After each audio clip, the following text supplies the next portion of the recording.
So a lot of the misconceptions that we deal with are informed by what I sort of call soft racism.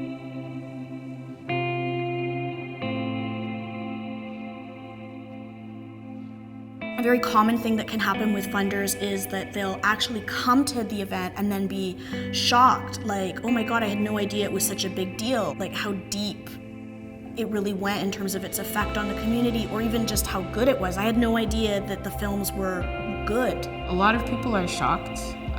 They look at me, they see I'm young, that I look young, and a lot of them, I get a lot of, are you sure you can handle this? I was very successful as a researcher, but I couldn't shake the fact that if I wasn't doing this work, I did not know who was going to.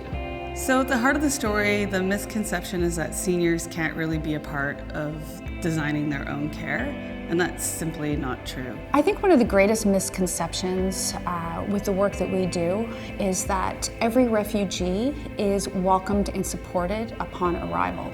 It's more the frustration that people tend to focus on only one aspect of what we do and treat us as though that's the extent of what we do. I think there are two interconnected misconceptions about volunteer labor, and that is that volunteers are not as skilled or qualified to provide certain kinds of services as paid staff. And secondly, the use of volunteers means that it's a cheap service. We don't have a lot of hard costs to our project. We have our bikes, we have our picking equipment, and otherwise it is really, those are the startup costs, but to keep the organization going, it becomes an investment in the people that are running the organization. We need to come to terms with these misconceptions about poverty. We need to understand what the costs are going to be for our city. We need to make sure that everyone starts on first base, and that some of us aren't on first and some of us aren't starting on third, and that much closer to victory. The reality is that it's not quite as simple as it sounds in delivery and in growing across the city of Toronto. The reality is that in certain areas, and certainly in suicide prevention and postvention, volunteer lay responders are at worst as qualified as a professional and at best offer better support services. Well, it sort of, I guess, comes back to that not thinking that people working at the community level have personnel costs and have, you know, if we're a nonprofit working at the community level, it just, like, purely the difference between a nonprofit and a for-profit corporation is that a nonprofit doesn't have shareholders and doesn't issue dividends.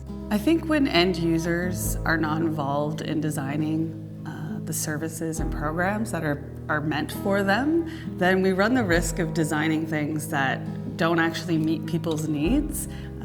We really believe that we need to partner with end users, and in this case, partner with seniors, because they actually know what's best.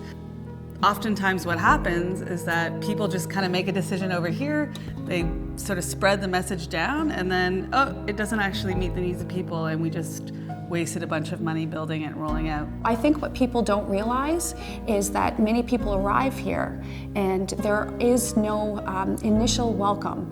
And so they can be as young as 16 years old. It could be a young woman or a young man, and they're literally on the streets wondering who to connect with or where to go.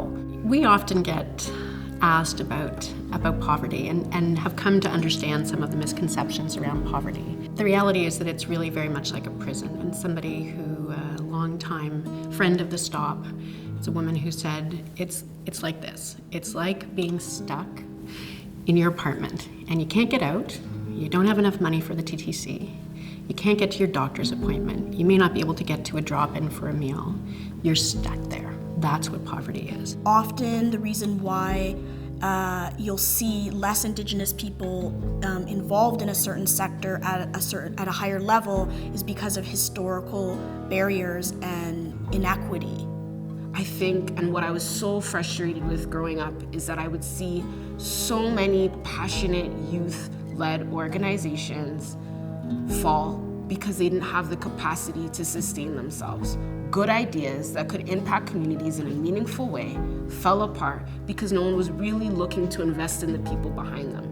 Their passion fell, their drive fell, because they realized that if I were to pursue this, I'd have to volunteer for the rest of my life.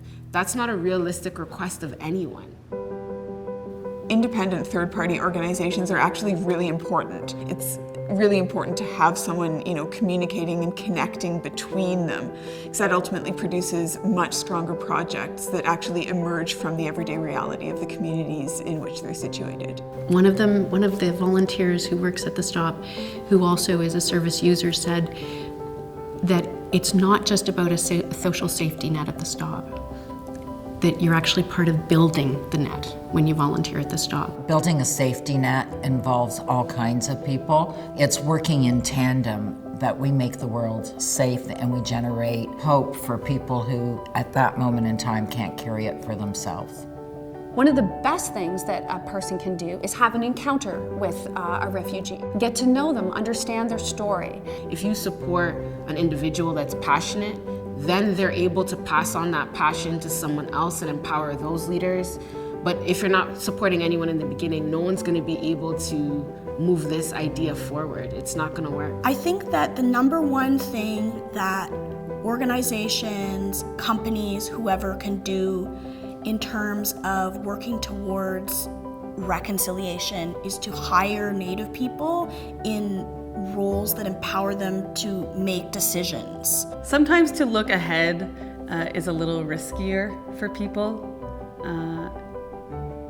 And that's why it takes people who are visionary to sort of anticipate what's going to happen and be bold enough to put some money down to say, hey, I see this coming down the pipe and we need to do something about it.